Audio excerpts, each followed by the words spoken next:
मैं भाइयों का मशहूर हूँ तो यहाँ पर हमें कवर कर रहे हैं, कवरेज दे रहे हैं। आज का दिन पाकिस्तान और पंजाब के लिए बड़ी अहमियत का हामिल है, मगर आप देखें कि मेरा ख्याल है ये आमरीत का अभी भी तसलसल है। मैं एक उम्मीदवार हूँ इमरान खान का, जिसका विजन लेकर हम सब चल रहे हैं। तो मेरा एक्सपेक्टेशन थी, मैं एक पॉलिटिकल वर्कर हूँ, जिस तरह से मुझे वहाँ से गुजरना पड़ा है, ये मेरे लिए भी बड़ी शर्मनाक बात है। और मेरा ख्याल है जो इस वक्त इक़्तिदार में आना चाहते हैं उनके लिए भी ये लम्हा फ़िक्रिया होना चाहिए। मेरे साथ मेरे MNA डॉक्टर निसार अहमद जट भी हैं। हम यहाँ पर आए हैं, हम चाहते हैं कि इन सब नामसाइद हालात के बावजूद हम इस जमहूरियत जो मैनेज्ड और मैनूवर्ड डेमोक्रेसी है, इसको हम आगे लेकर चल सकें और हमें कानून और आइन के मुताबिक हमें जो है वो इंसाफ मिलना चाहिए और हम चलें। आज का जो दिन है हमारे लिए बड़ा अहम है। इंशाल्लाह हम आपको भरपूर तरीके से आपकी अवाम की नुमाइंदगी करेंगे, क्योंकि अवाम ने हमारे हक में फैसला दिया हुआ है। अगर आज अल्लाह करे हमारे ओवरसीज़ वोटर्स का भी होता तो इनको अंदाज़ा हो जाता कि ये कहाँ पर खड़े हैं। असल जो अवाम ताकत होती है, राज होता है और अवाम के दिलों में होता है। मैं गुजारिश करूंगा, क्योंकि हमने इस अजलास के बाद भी बात करनी है, मैं चाहूँगा कि डॉक्टर निसार साहब जो आज आए हैं, जिन्होंने साबिक वज़ीर दाखिला को यहाँ पंजाब से बेदखल किया है, ये भी बात करें। जी बहुत बहुत शुक्रिया आपका जी।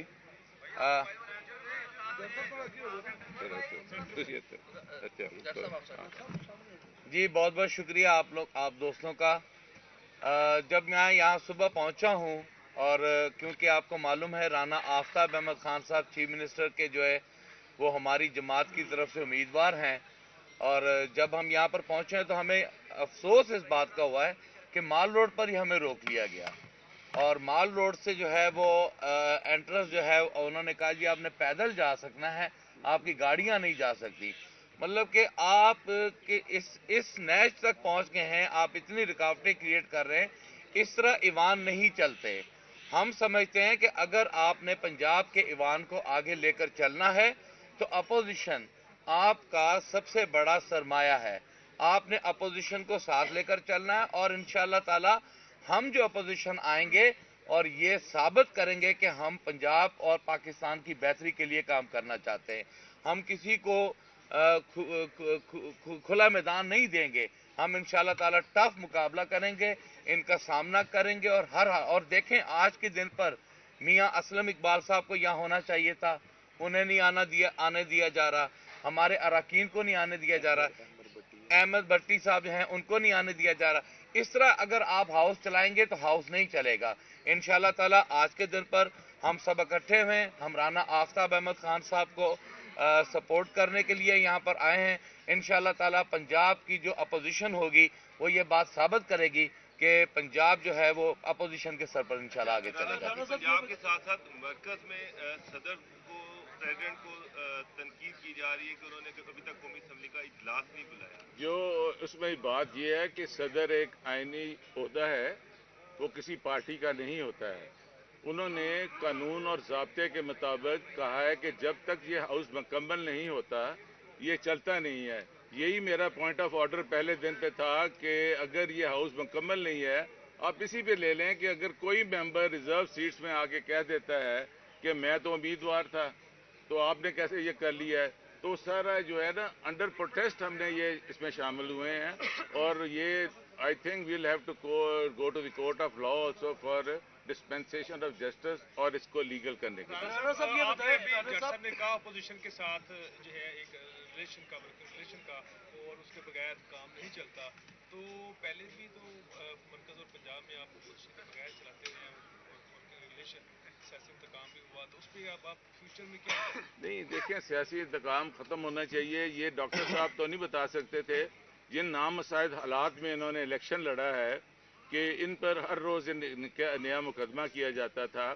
और पुलिस का काम ये नहीं है कि उन्होंने वोट मांगने हैं, पुलिस का ये काम नहीं है कि हमारे चादर और चारदीवारी को पामाल करना है। इनकी बीवी मेरी छोटी बेटी है, تو وہ بیچاری جو تھی ان کو گھروں میں جب ریٹ ہو ایک تھانہ جاتا تھا دوسرا آ جاتا دوسرا جاتا تیسرا آ جاتا تھا. تو ہماری والدہ چوری لیاس صاحب کی بیوی وہ ان کو ایک سائڈ پہ کر کے معصوم بچوں کو سائڈ پہ کر کے تھے. یہاں تو اتنی جو بربریت تھی اتنی تو مقبوضہ کشمیر میں نہیں تھی. ہم ووٹ مانگنے جا ہی نہیں سکتے تھے. پولیس ہمارے پیچھے ہوتی تھی. ڈاکٹر صاحب موٹر سائیکل پہ آتے تھے تو واپسی پہ رکشے پہ آتے تھے. اور اگر ہم ہمت نہ کرتے تو انہوں نے سوچا ہوا تھا کہ ہم نے ان کا الیکشن چینج کرنا ہے. دو ہی پارٹیز ہیں اس وقت, ایک 8 فروری والی ہے, ایک وہ جو ہے 47 والی ہے. آج اگر 180 سیٹیں ہم جیتے تھے تو ہمیں ہمارا حق دینا چاہیے. اس پہ امپارشل قسم کمیشن بن کے اس پہ دیکھیں. اگر ایسے تو یہ بتائیں رانا صاحب, یہ بیسیکلی اس وقت جو حکومتی جماعت برسر اقتدار آ رہی ہے, یہ کہا جا رہا ہے کنٹینیوٹی ہے اسی چیز کی. بالکل ہے. لیکن ایسی کنٹینیوٹی سے آپ آنے والے دنوں میں کیا توقع رکھتے ہیں as a chief minister Maryam Nawaz سے؟ نہیں وہ کیوں, میں چیف منسٹر میں بنوں گا, ووٹ ہوگی تو آپ نے اس کو کیسے بنا دیا پہلے؟ نہیں پرزمپشن ہے نا, پرزمپشن آپ نے خود ہی کر دیا پرزیوم کے. میں کہتا ہوں یہ تو میرے عزت ذلت میرے رب کے ہاتھ میں ہے. اس طرح اگر ان کے نمبر دیکھیں, اگر یہ آج سیکرٹ بیلٹ ہو جائے, ڈویژن نہ ہو تو آپ کو ظاہر ہو جانا تھا. رانا صاحب ابھی عظمیٰ بخاری صاحب آپ پریس کانفرنس کر رہی تھی مریم نواز کی توہین برداشت نہیں کی جائے گی, اس کو ہماری دھمکی سمجھیں. یہ پیپلز پارٹی کے دور میں بھی یہی کہتی ہوتی تھی, ایک روٹین ہے, مطلب you are paid for it. ہم نے ساری سختیاں برداشت کر کے یہاں پہنچے ہیں, اس کے باوجود بھی ہم ہاؤس کے تقدس کو بحال رکھنا چاہتے ہیں. یہ بتائیں کہ جب اسپیکر اور ڈپٹی اسپیکر کا انتخاب ہوا تو اسپیکر کے لیے آپ کی جماعت کی طرف سے ووٹ تھے 96, جبکہ ڈپٹی اسپیکر کے لیے آپ کے ووٹ ہوتے ہیں 103. کیا آج بھی یہ دیکھنے کو ملے گا کہ آپ کے جو ووٹ ہیں وہ دوسری جماعت کو نہیں, آج وہ نہیں ہونی ہے, ڈویژن ہو جانی ہے. اگر کوئی فلور کراس کرے گا تو وہ ڈسکوالیفائی ہو جائے گا. ڈویژن ہونی ہے, بیلٹ نہیں ہونا ہے. اچھا رانا صاحب, دوسری کسی جماعتوں سے رابطہ کیا؟ لبیک کی ایک نشستہ وہ ہمارے ساتھ ہی ہیں. وہ آپ کو ووٹ دیں گے؟ نہیں دیں گے, کیوں نہیں دیں گے. جو بھی ذہی شور انسان ہے, جو محب وطن پارٹی ہے, جو محب وطن شہری ہے, وہ ہمیں ضرور ووٹ دے گا. Thank you. Thank you.